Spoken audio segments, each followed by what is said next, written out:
Still on the search of that one true love?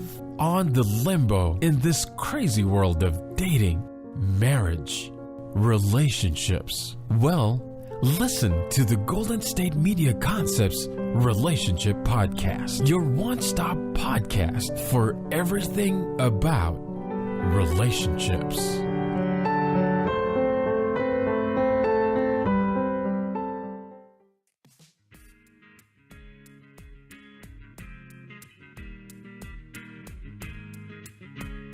Hello, and welcome to Golden State Media Concepts Relationships Podcast. I'm your host, John Johnson, and in this particular episode, I want to talk about the subject of smart women.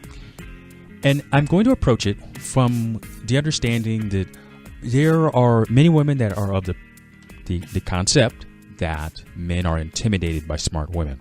And I'm not going to deny that that exists, because there are many things that intimidate men, and it's not just smart women. Men intimidate each other. To say that smart women intimidate men is just as a blanket statement is incorrect. I mean, consider that every man has had a mom, and men tend to respect their moms. They tend to love their moms. They think they're really smart. They're intelligent. So think about it from the standpoint that there has obviously been a female in their life that they have revered, have respected, have a certain amount of fear of, and the concept that men are attracted to someone that's like their mom would at least give rise to the thought of why men would have some sort of fear. At least you get the concept, and but I want to take this. I want to push this further. And I want to talk about the idea that when a woman is very intelligent, that there is obviously a lot of conversation out there that women have to dumb down their conversation in order to be attractive to men.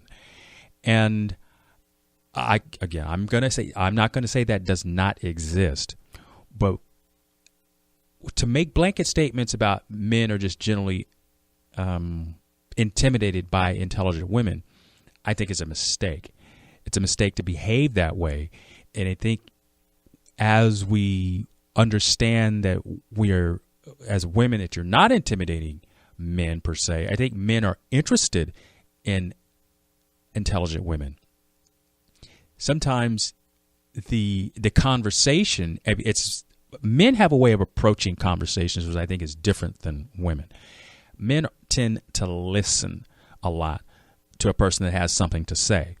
And men also want to interject when they have a difference of opinion. And these different conversational styles can lead to all kinds of misunderstandings.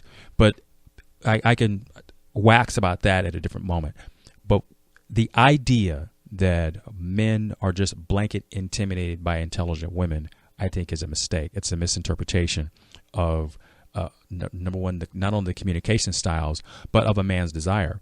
Because when men understand that an intelligent woman is his ally, men are not going to resist that because they figure that's an asset. And men are good about sizing up friend or foe. That's a survival instinct. And when an intelligent woman is an asset to a man, he's going to embrace that because he can put it in his arsenal.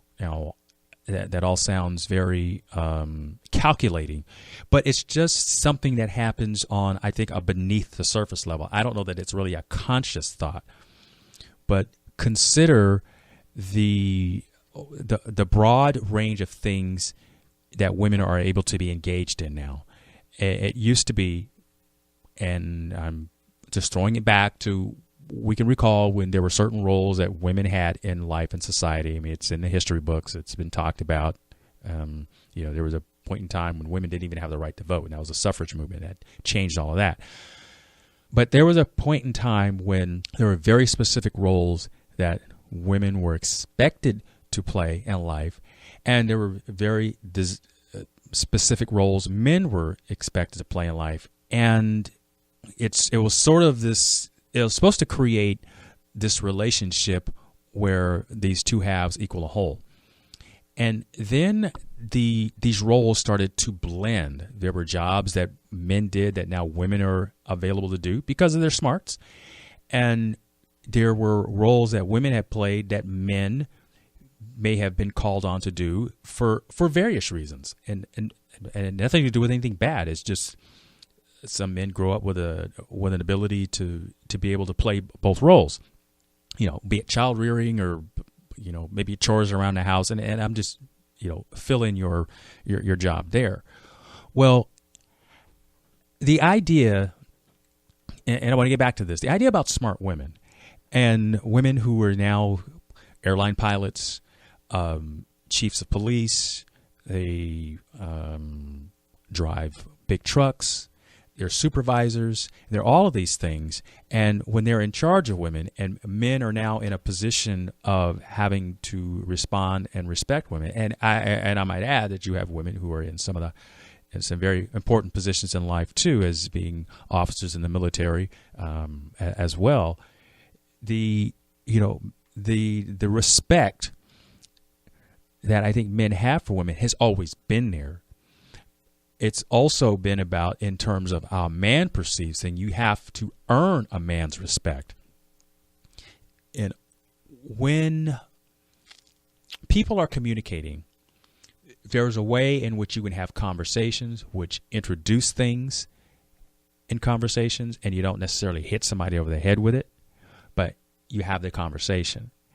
And there are those that take an approach, what I call a sledgehammer approach, and you just smack people either by correcting them with of some misunderstanding they may have, or you can do it more tactfully.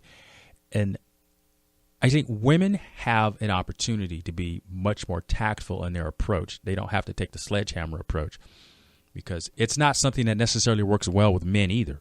I mean, granted, if you got guy number one is having this conversation with guy number two, and guy number one has a disagreement with guy number two, and they're both arguing the facts, they can't go about insulting each other and expect there to be listening. So it doesn't play out for a woman either to be insulting or overly aggressive and trying to make her point, because it doesn't make you seem smart. It just makes you seem like a bully. And I think that's what happens in a lot of these misunderstandings. It doesn't come across as a woman as being smart and intelligent. It seems to come across as she's being a bully. And what women have, I think, probably a lot better approach than men is being tactically smart about how they discuss a subject. That is a softer approach, whereas instead of slamming into a curve at 100 miles an hour, they approach it at the right speed, and then when they exit the curve, then they add power, and that way it's smooth. And by that analogy, I'm talking about when you're approaching something and you want to have a conversation with a man, and this particular topic is geared towards women. Approach it with some tact, with a technique about how to make your point. And again, a man will respect you for raising the issue, for talking about it in a tactful way. And it's not as if it's all about the ego. It's really about wanting to communicate a point. And if, say, you're in a conversation with a man and he's talking to you about something, then be willing to hear the question. It may not always word it in the way that sounds nice, but hear the underlying question and to be able to address it from that way. Because it's in, again, that sort of approach and being that sort of tactful is where you win a man over and earn his respect. Because there are obviously lots of conversations that women can have about things that are important to men, that it would be really interesting to get a woman's perspective, a woman's feedback on it. Because, again, I think women are very skillful at this, but women oftentimes fail to approach a man in a way that sounds like they want to be part of the team. It sounds like they want to be dominant, and that doesn't work. It's not about combat on the field like you're in a war or it's a football where you have to be dominant. It's really about being tactical in your approach. And women I think men, let me start that over. Men enjoy intelligent women. There's the perception that, the doofus guy really likes a dumb woman because then he can take advantage of her and do all the stuff that he wants to do. I think that's played out. And we overdo that exaggeration in order to make excuses for men behaving poorly. I don't think men should be given that free pass to behave like jerks and act poorly. I think they should be held accountable. I think they should be held to a higher standard, raise the bar. And women have the opportunity to raise the bar. And by and large, when you find a man who is appreciative of you for your brains, for your intellect, acknowledge him for that. Because then it's mutual respect. Because I think there are a lot of intelligent and capable men that really appreciate a smart and capable woman. Because remember how I started this out. It's a man sees that as an asset. He's not going to turn it away. He wants that because that's part of his, that's part of his arsenal. That's part of his support system, his network. And I know women get in conversations that one of the things that they talk about is how men may not necessarily appreciate women who are smart, who make more money than they do. Men have a problem with commitment. And I'm not going to say that those things aren't out there, but I think it starts to being able to bridge those kinds of breakdowns really starts with your style of communicating.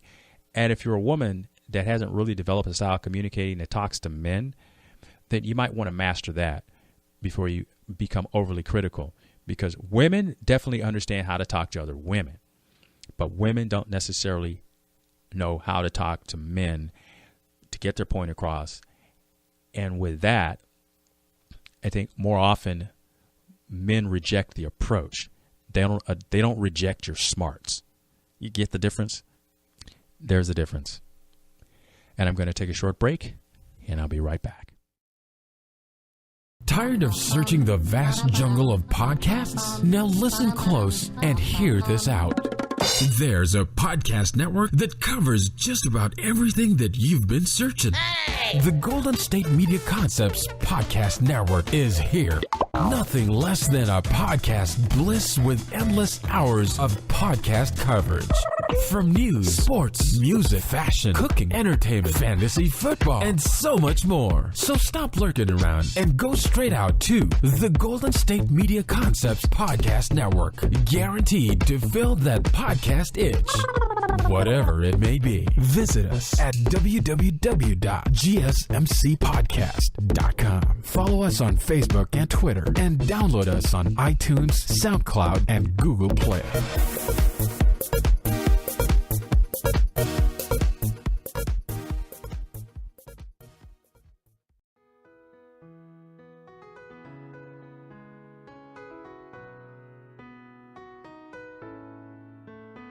Hello, and welcome back.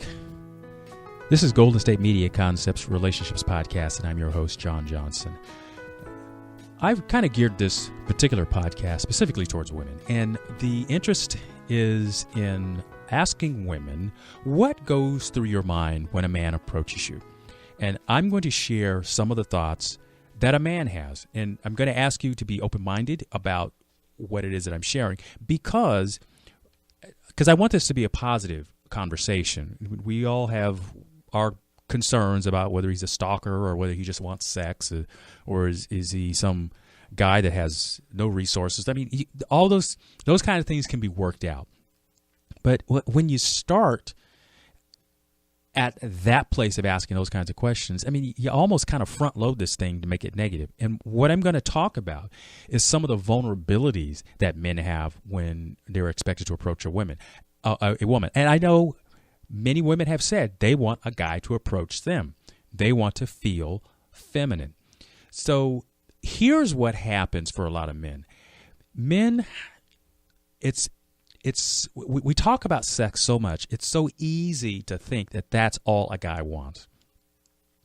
And sometimes it gets talked about in such a negative sense that it's even hard to even want to discuss that particular subject, because it comes front loaded with so many things that just seem like, oh, that's all he wants. He just wants sex. Well, yeah, sure, they want sex. That's part of a relationship to a guy, and in fact, for women too. But along the lines of, what does the guy want? Well, first of all, he's vulnerable. He wants to be able to approach a woman and feel like he would be accepted, as anybody would. He would want to be accepted. He'd want to feel like he is intelligent enough, or seems intelligent enough, to have a conversation with you about relevant topics, about things that you'd be interested in, to seem attractive to you, so that he could possibly go on another date and enjoy time with you, to be able to figure out who you are and what you want. And it's not always about the conquest. I mean, sure, there are guys out there that are about that. And you know what? You can figure them out fairly quickly. You can ask them what their interests are in life, and you can ask them about how they've experienced life, who they've shared their time with. I'm telling you, women, ask men these questions: what they've accomplished, what their goals are, and if they have children, how involved in their children's lives are they, what kind of relationship they have with their mom and their sisters. I mean, the answers to those questions are going to give you something about the character of this guy. And I think you can intuit a lot of things from that, but I'm saying ask specific questions, because you want answers to those kinds of things. But taking it back to what's going on in a man's mind, and we can put all these things together in a bit. Feeling vulnerable, a guy obviously wants to impress a woman because he wants her. So he's going to make he might have a nervous tick. Some little nervous things might come up, and it's just nerves. It's not, the guy is not a psychopath. He just might have a nervous tick because a lot's at stake. And from a guy's perspective, there's a lot more at stake with a guy than it is for the woman, because the woman can either accept it or reject it. A guy tends to feel like, well, if she doesn't like me, well, there's another guy that's kind of waiting in the wings. He's going to swoop in and take over and so on and so forth. That's what's going on in his mind. Whether it's true or not, that's not the point. The point is, this is what's going on in his mind. So this is what he's up against, and these are the kinds of things that make a guy feel nervous, because he feels like he's in this competitive field, and he has to be able to impress. You're the coach, okay? You're the one who's going to blow the whistle on it, whether it's going to work or not. I mean, imagine the guy. Here's an analogy. Imagine the guy has got he's in a competition, and he has to make the grade, or they're going to say you don't get to participate. That's what it's like. And approaching a woman, he doesn't necessarily know the outcome. He knows what he would like to. He would like to be, quote unquote, successful. He'd like to say, okay, we can carry this forward. And one of those benchmarks, you can say, is if when he gets the phone number, or gets the email address, or gets some way to be able to follow up in the contact. See, that's one of those really awkward transitional moments there. You meet somebody, you're having a conversation, and then, the art of small talk is, if you can master that, and I said this to women too, when you can master the art of small talk, there is so much more. You can command a room. But what a guy wants to be able to do is see if he can follow up in that communication. So when he gets the phone number or the email address or something like that, then that's like, ooh, wow, kind of got the first base sort of thing, because we can see each other again.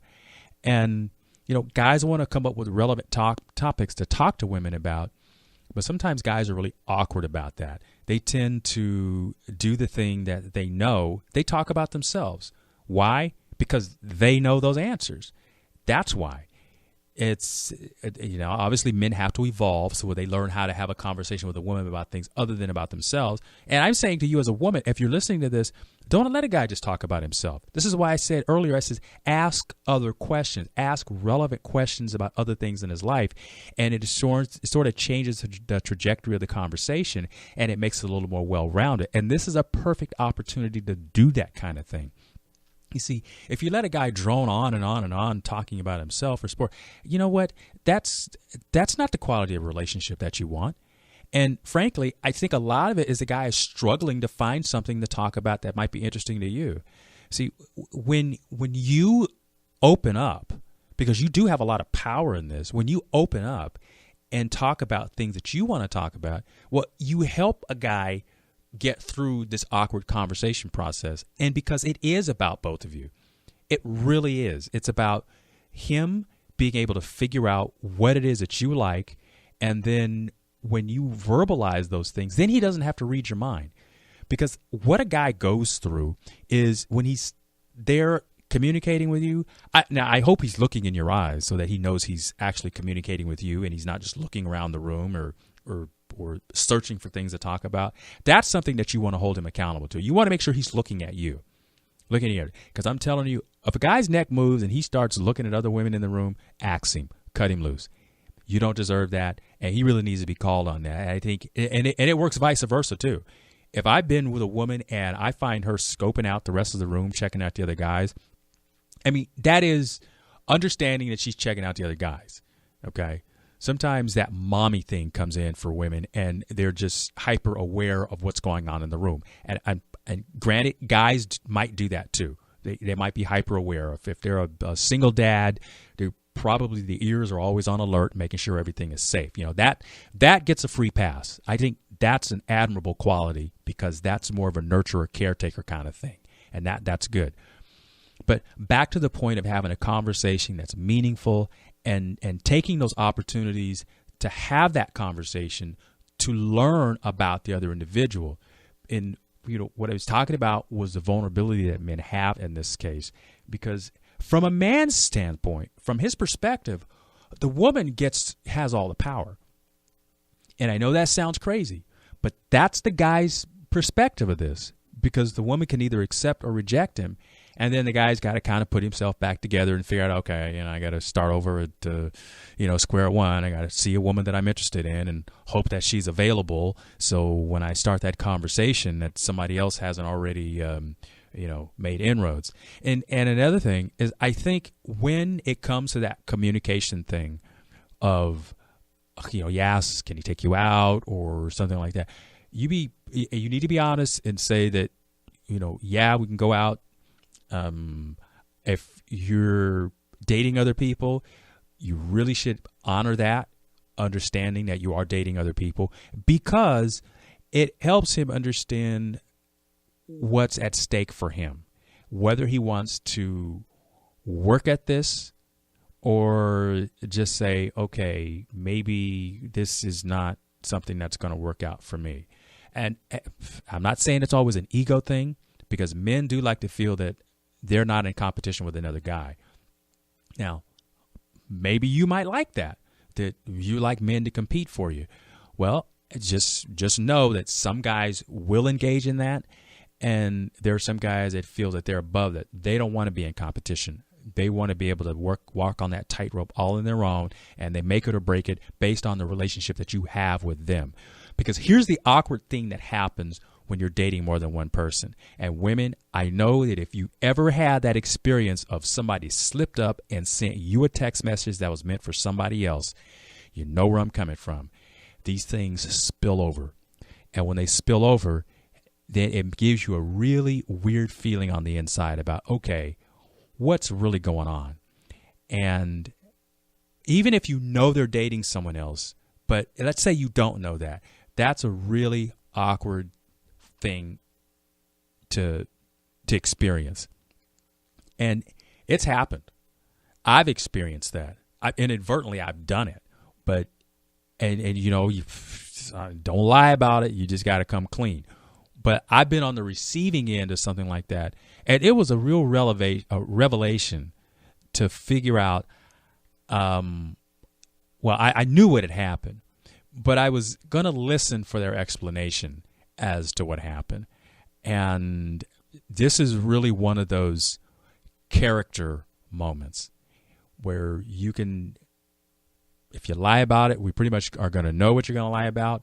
But if you tell the truth about it, then a lot of times we can really get somewhere as to where this is going. And it happens. So if you've been in the experience of having those that sort of relationship wobble, well, you deal with it. And you can decide from that moment on, Okay, do we pick it up, go forward, or do we decide we're just going to go separate directions? Situations like these, I think, become make or break moments. Again, it's the honesty, it's the understanding with the expectations.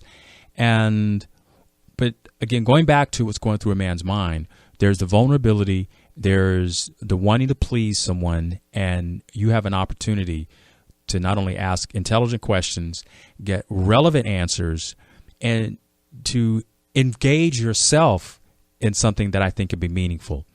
Because we all want to be in meaningful relationships. We want to be important. We want to feel respected. And it's transitioning those awkward moments into making them account for something. Really, your time is valuable. Their time is valuable. Make it count for something. And when that man's eyes glaze over, he's probably in that, so, oops, I'm trying to think of something interesting to say, and I'm having a difficult time with it. Some guys are just not really good at that part. They're good at the guy stuff, which is talking about sports and cars and stuff like that. Here's your opportunity to have some real input. And as I started out with this particular podcast talking about smart women, it's a very intelligent thing for a woman to be able to guide that conversation into something that is topics that are relevant to you. I think you deserve it. And realize this is not just about a man's ego. Because to talk about it as though it's a man's ego is such low-hanging fruit. It doesn't even deserve any more recognition than it's been given. Because we all too often think this is about stroking a man's ego, and I think again we elevate the conversation. It's not about stroking his ego. It's about really talking about relevant things and allowing a man to be seen for the other parts of who he is. And he's not just somebody that's just carrying a pair that's just overly sexed or anything else. I think they want to be taken seriously. I think they appreciate a woman. And for those that don't, well, guess what? They can be the guys standing up against the wall of the club who are not making men seem like the intelligent, caring people that their mothers brought into the world. So that's my opinion. I'm John Johnson. You're listening to Golden State Media Concepts Relationships Podcast. I want to thank you for joining.